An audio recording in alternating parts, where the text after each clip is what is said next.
Kraft presents The Great Gildersleeve.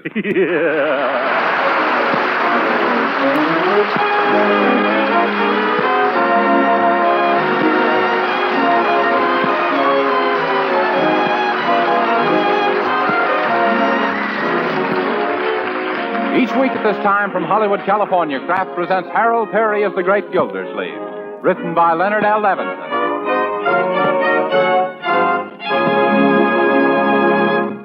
We'll hear from The Great Gildersleeve in just a moment. But first, let me tell you about a conversation I had the other day. A lady I know asked me, why do you speak of parquet margarine as a modern margarine? Well, here's what I said. Parquet is a modern margarine because it's so different from the margarine of a few years back. You see, parquet margarine is made by Kraft, and Kraft is famous for its fine quality, delicious tasting foods. Yes, delicate, appetizing flavor is the big reason why parquet margarine is different. It's grand both for table use and for cooking because it tastes so good. Another reason parquet margarine is different is that it's a reliable, economical source of important vitamin A. Summer and winter, every pound of parquet margarine contains 9,000 units of vitamin A. And that's something every mother and housewife should be glad to know. Besides, parquet margarine is wonderfully wholesome and nutritious. Why, it's one of the best energy foods you can serve. But why not find out how deliciously good this modern margarine is yourself? Tomorrow, ask your dealer for Parquet. P-A-R-K-A-Y.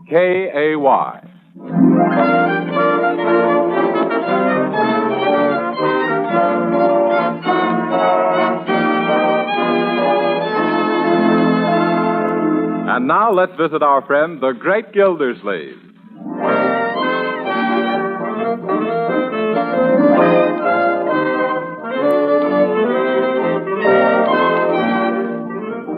Good morning, Uncle Mort. Good morning. Oh, is that one of your Christmas shirts you're wearing? Oh, no, Marjorie. And that reminds me.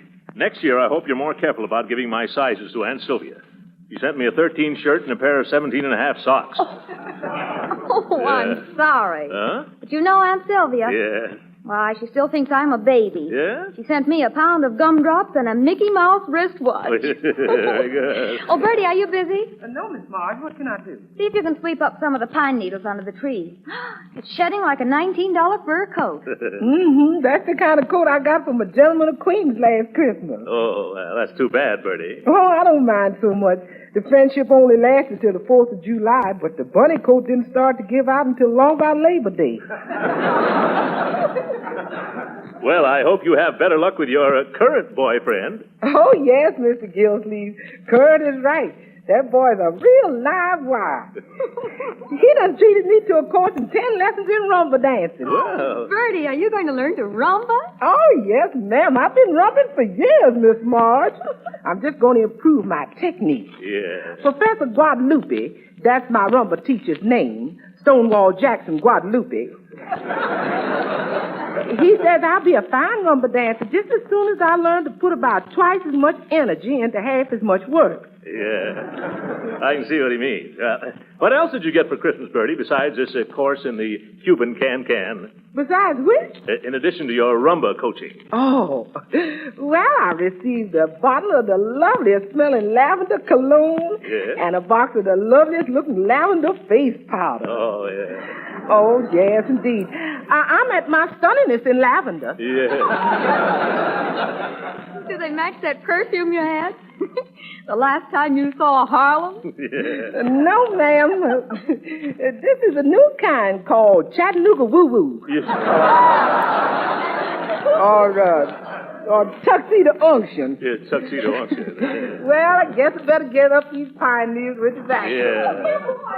I just came from Piggy Bank's house, and you know what? No, what? He just gave me that is, he wants to give me a swell Christmas present. But Leroy, Piggy gave you a pair of roller skates for Christmas. Well, he feels it wasn't enough, so he wants to give me a swell puppy, and boy, is it a cute one. Well, if it's so cute and swell, Leroy, why is he giving him away? Because Piggy's father won't let him keep it. He won't? What's the matter with it? Oh, nothing's wrong with him. It's Piggy's father. He's got allergics. Yes.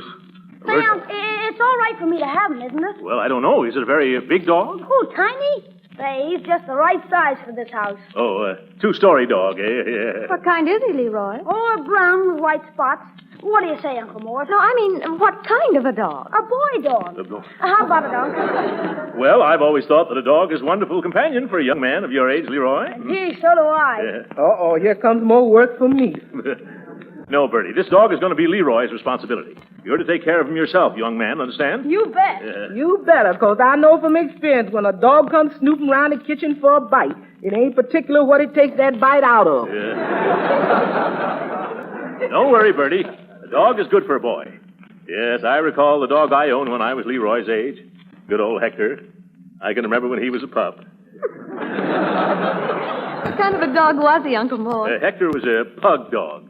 Yeah. You know, the kind that looks as if it's always standing with its nose against a butcher shop window? Yeah. We had great times together, Hector and I. Almost broke my heart when I lost him. Was he run over, Uncle? No, Marjorie. He got too big to ride, and I traded him for a bicycle. Yes. There's nothing like a little canine pal. Oh, goodness to mercy. What's going on in the cellar? Yes. What can it be? That? Well, it might be my new dog, Tiny. Yeah, I wouldn't be a bit surprised. I left him in the cellar till I sold you on the idea, Uncle. Yeah. Oh, I think we better investigate this idea of yours, Leroy. Come on. Sure, and wait till you see him. He's the cutest pup you ever saw. Oh, really? Turn on the lights, Leroy. Thanks. Oh, my goodness. He's chewing up all my old clothes. Here, Tiny, come on away from there. You want to get sick? What? Here, Tiny, here, Tiny. Oh. Get off of me with those dirty paws. Ye gods, look at the size of Tiny. He must be a Great Dane. Huh? Oh, no, Unc, he's only half Great Dane. What? The other half is St. Bernard. St.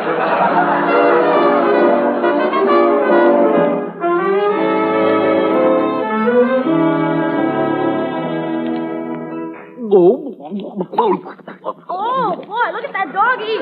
Yeah. His idea of heaven is a back porch full of pork chops. Yeah, look at him. The way he goes at it, you think meat grows on trees. Did we get another 10 pounds, Unc? Not until I arrange for a wholesale rate at the butcher shop, Leroy. Down, Tiny, down. Every time he hears me mention butcher shop, quit licking my face, Tiny.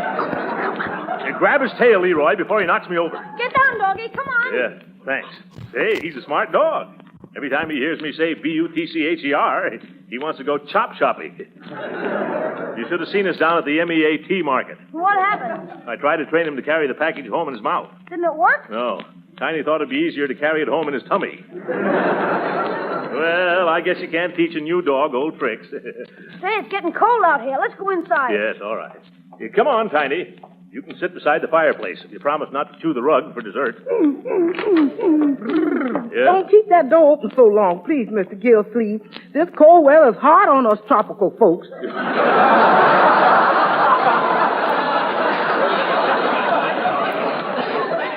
That's all right, Bertie. Yeah, come on, Tiny, come on. Quit sniffing around that icebox, dog. Tiny, this way. No, keep away from the stove.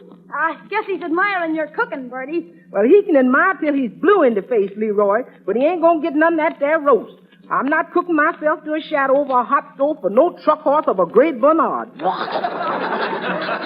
Yes, look at there, Bertie. He loves you. Get away from me, dog, before I smack you with this skillet. But he's just playing. Well, if he takes one step closer, he's gonna be playing a dog harp. Come on, Tiny. Let's go into the living room. The living room? You gonna turn that into a kennel? Oh, no, Bertie, we'll be careful. Careful, he says. What does 150 pounds of giddy puppy know about being careful? Don't get excited, Bertie. You just take care of the kitchen department. This dog is Leroy's responsibility, and I've got a feeling in my bones. Oh! I shouldn't have mentioned bones. Get him off of me, Leroy. Grab his collar. Come on, Tiny, this way. Come on, Bertie. Yeah. Oh, I'm going to have to start training this pup not to jump up and lick you every time you mention F-O-O-D. How do you do that, Unc? Well, you make him understand you're the master, Leroy. Just look him straight in the eye and say, look out for that ashtray. Oh, his tail brushed it off the end table. Sweep it in the fireplace, Leroy, before Bertie sees it. Okay. Yeah. Gee, be careful, Tiny. Yes, be careful, Tiny. Your tail will wag the room into a shambles. Gee, maybe we can teach him to wag his tail up and down instead of from side to side. I don't think it would work, Leroy. Why not? Well, I'm afraid that would go against the grain.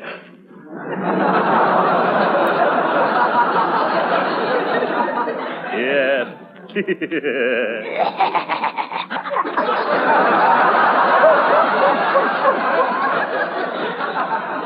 He's not only smart, he's a mimic. Now, come on, Tiny. Lay down like a nice little doggy. Oh, not over there. Keep away from that Christmas tree. Look out. Of all the clumsy, fumble-footed hounds. Get him out of here quickly before he does any more damage. Yes, Leroy. Uncle Mort. Yeah. Come on, Tiny. You gotta go out. Yeah. Sorry, old man. It'll take him a little while to get accustomed to our furniture, Uncle Mort. Yes. Will the furniture hold out that long? Help me get this tree back on its feet.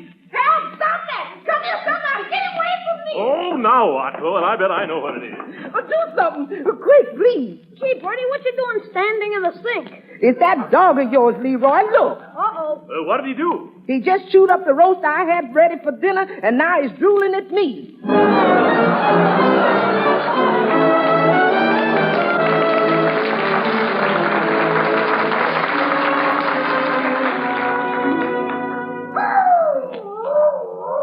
Gee, Uncle, do you think Tiny will be all right out there in his new doghouse all night? Why not, Leroy? I know I'd welcome a nice, big, comfy, warm piano box if I happen to be a dog.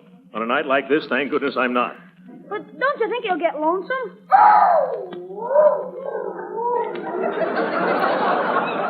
Lonesome, not if he keeps howling like that, he won't. But suppose somebody complains. Let him complain. I've had a hard day trying to cope with that baby buffalo, and now I'm ready for bed. Yeah. I'll probably have a nightmare in which Tiny takes me for a walk, dragging me along at the end of a leash. Oh, that'd be awful. I know it. That's what he did earlier this evening. Well, good night, Leroy.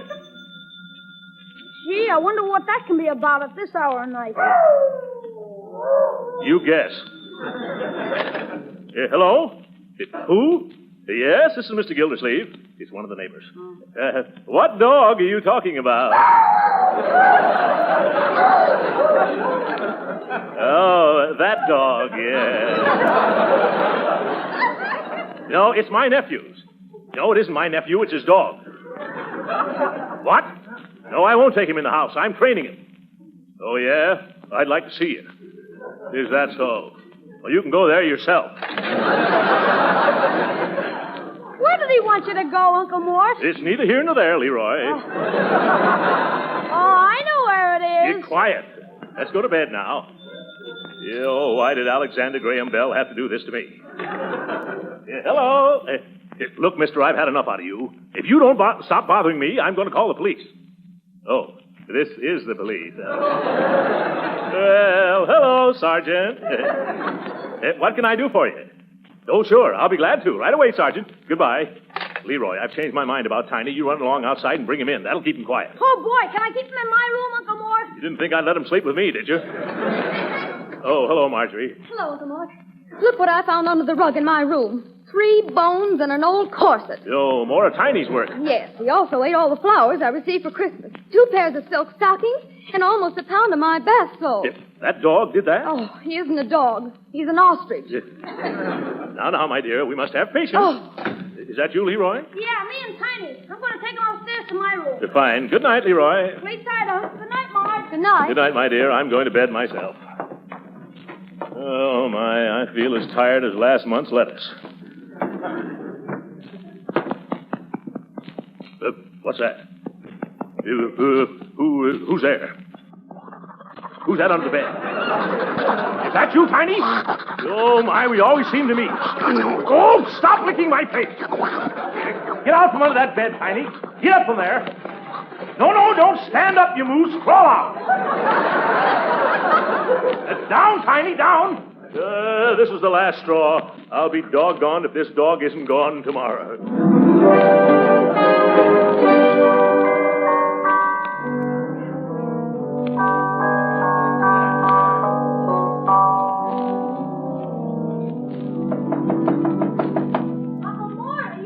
Of course I'm up. I didn't sleep a wink all night. How you feeling, Unc? Terrible. That dog curled up under my bed, and then the bed curled up. He didn't give me a chance to shut an eye. Did you try counting sheep? I did, but Tiny kept chasing him around the room. Gee, that's too bad. It's all right. We're going to take this poison pup back to Piggy Bank's house today. But Uncle Mort... I won't hear a word, Leroy. I've got a splitting headache from lack of sleep. What time is it, anyway? Gee, Uncle Mort, it's 11:30 already. What? Out of my way, Leroy. I've got a 9 o'clock appointment.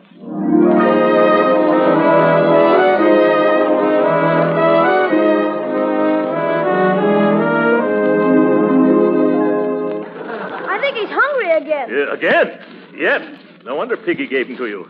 Tiny's appetite is enough to break the banks. In fact, we've got to find someone to palm him off on before he eats us out of house. See who it is, Leroy. Sure, Unc. Stay we are, Tiny. Yeah, he will. It's Judge Hooker. Come on in, Judge. Well, Good afternoon, folks. Well, look at the beautiful dog. Christmas present, Leroy? Yeah, isn't he a humdinger? Hello there, old boy. How are you, pal, huh? Good old dog, you sweet old pup. isn't that disgusting? Oh, don't you pay any attention to him, old boy. My, I wish I had a little puppy like you. Oh, you do, eh? Well... Yes. Did I say something wrong? Better be careful, Judge, or we'll let him take you home. Why, I'd be tickled to death to have him. How about it, old man? Want to come home with me and bite into a nice big juicy steak? Hey. Oh, now you've done it. Get this elephant off of me. Cut that out, you. Stop licking my face. Take your feet off the nice man's shoulders. Now, Tiny. Get me up from here. Yeah. Call off your dog, Drop him Leroy. down. Help! Help me pull him off the judge, huh? Now, let me give you a hand up, Hooker, old chap. Don't you hooker old chap me, Gildersleeve.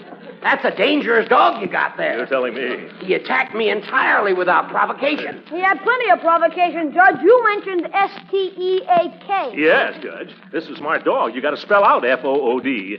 If you can't pronounce what you're talking about. Gee whiz, I guess the judge won't take him now, Unc. Oh, so that was your game, trying to stick me with his hamburger hound.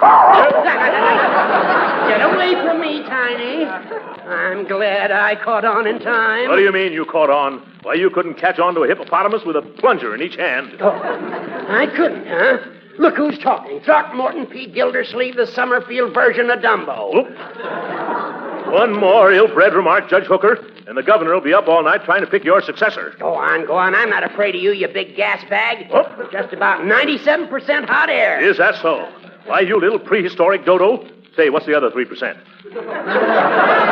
Pure, unmitigated gall. Yeah, thanks very much. Why, you little prehistoric dodo? I'm going to pin your ears so far back you'll even look like a jackass. That's enough. I'm leaving. Goodbye, Leroy. Are you sure you won't take Tiny, Judge? I wouldn't have him if you gave me the Mississippi River and threw in your uncle besides. Goodbye, Tiny. And if Gildersleeve doesn't feed you right, bite him. Yes. Goodbye, Judge. And the next time we meet... Oh, down, Tiny. Wrong kind of meat. Oh, well, I bet he wouldn't have given the dog a good home anyway. Oh, Mr. Gildersleeve, the Eggman wants his money. Eggman? Oh, yeah, send him in, Bertie. Hold on to Tiny, Leroy. He probably likes eggs, too. Come right in, sir. How much is the bill this week? $2.53. That includes the chicken. What's the matter, Tiny? Don't you like chicken? Yeah. Hey, that's a mighty fine-looking dog you got there, Sonny. Well, I'm beginning to have my doubts. Oh, yes. Isn't he a fine-looking dog, sir? Yes. I suppose you have a nice farm where a dog can romp to its heart's content. Lots to eat, no trouble with the fussy neighbors. No, ain't had a falling out with the neighbors since, let me see, guess must have been the April of 1912. Yes. I remember it as clear as today, because Brian was running for the third time then. Later, Lum, later. Did I hear you express admiration for this imposing canine of yours? No, but Ours? I certainly like that dog. Yes, pardon me. Yeah. Reminds me of a hound a friend of mine gave me in 1906. Or was it 1907? No, 1907 was the year of the panic. I got married that year, too. What a year. Yeah. Oh, yes, twere 07. Got the dog for a wedding present. Yes, a dog makes a wonderful wedding present. Oh. I bet you'd like to have one like this to guard your chickens at night. No, I don't need a dog for that. Huh? No, I ain't had a hen roost robbery since the summer of 1922. Or was it 19... Come, 22 is good enough for me. Do you think you could use this nice dog? Why, I certainly could. I need companionship. It gets kind of lonesome for me up at my place. All the children are grown, married, and got kids of their own. And scattered to the four winds, I suppose. Nope, they're all sleeping and eating and fighting up at my place. See, that's why I need companionship. Yes. Yeah. Well, we find that city life is a little too confining for Tiny here. Yeah. We're looking for a good home out in the country for him. You'll take good care of him, won't you, Mr. Eggman? Of course I will. Yes, well, here's your money for the eggs. Now, let me get Tiny into your car. Come on, nice doggy. Gee, Unky wants to stay with you. He does? Let me see. Oh, I know how we can get him to like you, Mr. Eggman. Suppose you tell me how you dispose of the livestock you raise on your farm. Why, with the pigs, I smoke ham, skewer bacon, grind sausage. That's right. Now, you start toward the door. How about the cows? Oh, make chip beef, smoked tongue, and liver sausage. Hey there, dog, get down off me. I'm an old fella. Here, Keep it up, Mr. Eggman. You made a friend for life. Leroy, open the door. Goodbye, funny old pal. Don't stop. Head for the car with it. Go on.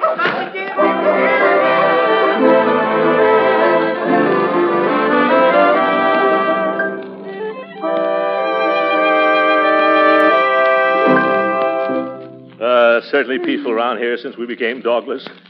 Hand me the newspaper, will you, Marjorie? Here you are, Uncle. Thanks. Local beauty to give kisses with each defense bond purchased. Think I'll go downtown tomorrow. I might buy a few bonds for investment purposes, of course. What's this? Marjorie, here's a picture of that dog, Tiny. Tiny? Are you sure? Sure, I'm sure. There can't be two dogs that look that hungry. Listen to this. Has anyone seen this dog? Lost, strayed, or stolen from the home of Cecil P. Upshaw, president of the Summerfield National Bank. A valuable young Saskatchewan moose hound. Reward offered for return. Oh, my goodness. Leroy! What is it, Uncle Mort? Look at this paper. That dog is Tiny. We got to get him back to Mr. Upshaw. Oh, gee, yes, that reward. Forget the reward. You realize that a lot of people know we had that dog? We've got to return that reindeer spaniel before we're arrested for dog napping. Yeah? And we better go right out to the Eggman's farm and get him back. That's right.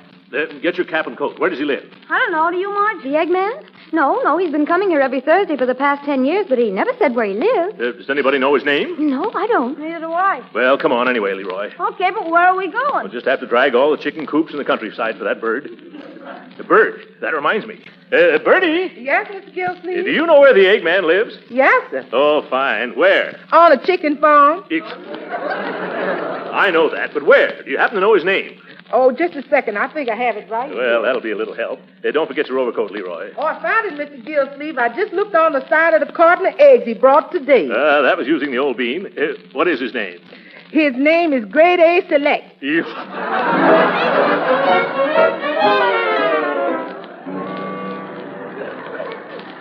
I never saw such a narrow road in my life. Oh, look, Uncle Mort. Here comes a load of hay. Make a wish. Okay. I wish there was room for us to pass it. Yeah. All right, bossy.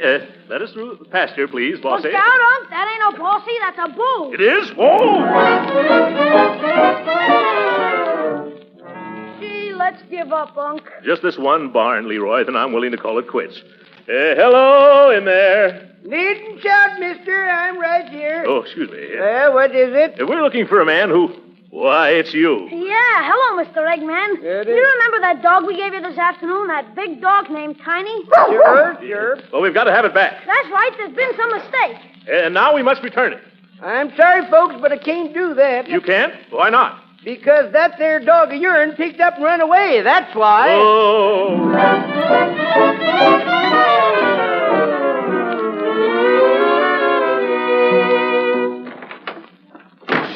Quiet, Leroy. It's after midnight. Try not to wake anybody, including me. What do you mean, Unc? I'm practically walking in my sleep.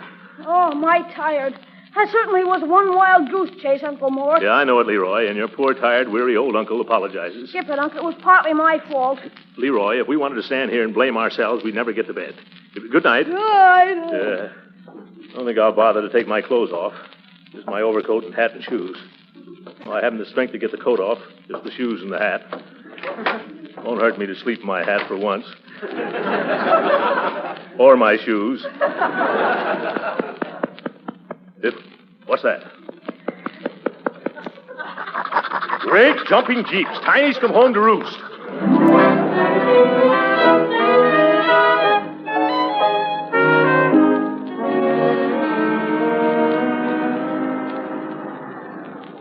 Well, here we are, Leroy. Come on, Tiny. Gee, Uncle Mort, Mr. Upshur has a big place, hasn't he? Yes, very beautiful grounds, too. Just a second, I'll ask this gardener. I say, my good man, where can I find Mr. Cecil P. Upshaw? Hi, Mr. Upshaw. What can I do for you? Oh, excuse me. My name is Gildersleeve. I brought a dog that I think is yours. Leroy, bring Tiny here. Oh, there, Tiny. Take it easy. Yeah. Why, it is my dog. Good. Oh, thank you very much. Where's he been? That's too big a subject to go into now, brother. Someday I'm going to write a book about it. Why, oh, shame on you. What do you mean by running away from home? I'm greatly indebted to you, Mr. Gildersleeve. Please accept my sincerest thanks. Gee, Unc, no reward?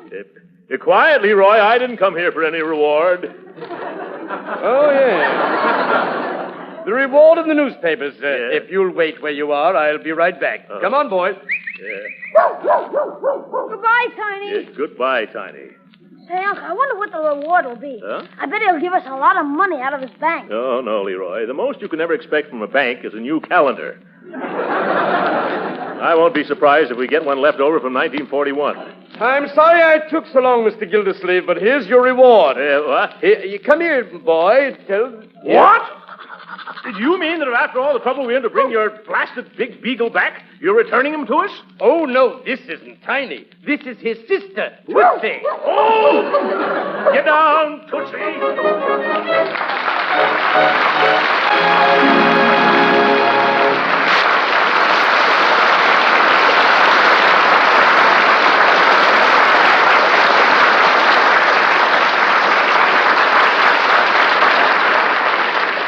The great Gildersleeve will be with us again in a few minutes. But right now, here's a timely New Year's resolution that's not hard to keep. And that's to cut down your food budget and do it in a very pleasant way. Here's how. Start using tomorrow delicious Parquet margarine made by Kraft. Yes, using Parquet margarine is one sure way to economize on food without sacrificing flavor or food value. You see, Parquet margarine is no ordinary margarine. It's a delicious-tasting modern margarine that's rich in food elements your whole family needs.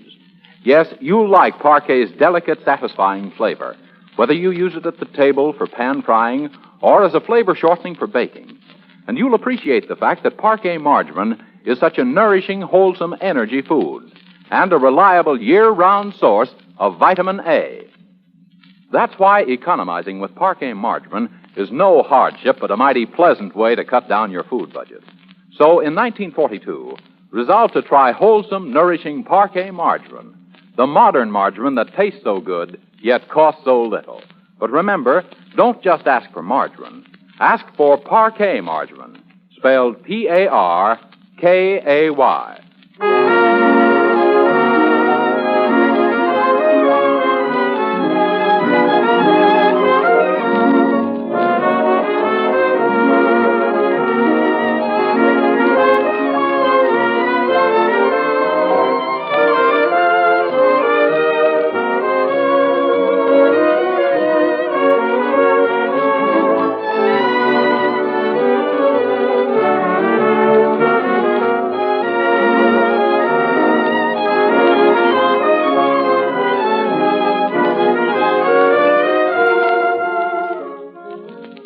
And so, Marjorie, when we told Mr. Upshaw that we didn't want another dog, he gave us this.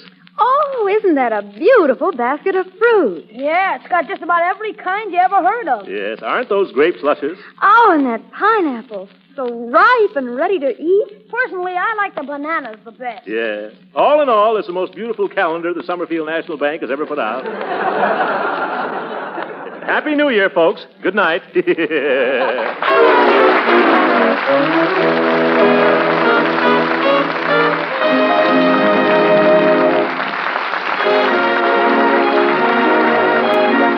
Original music heard on this program was composed and conducted by William Randolph. This is Jim Bannon speaking for the Kraft Cheese Company and inviting you to be with us again next week for the further adventures of the Great Gildersleeve.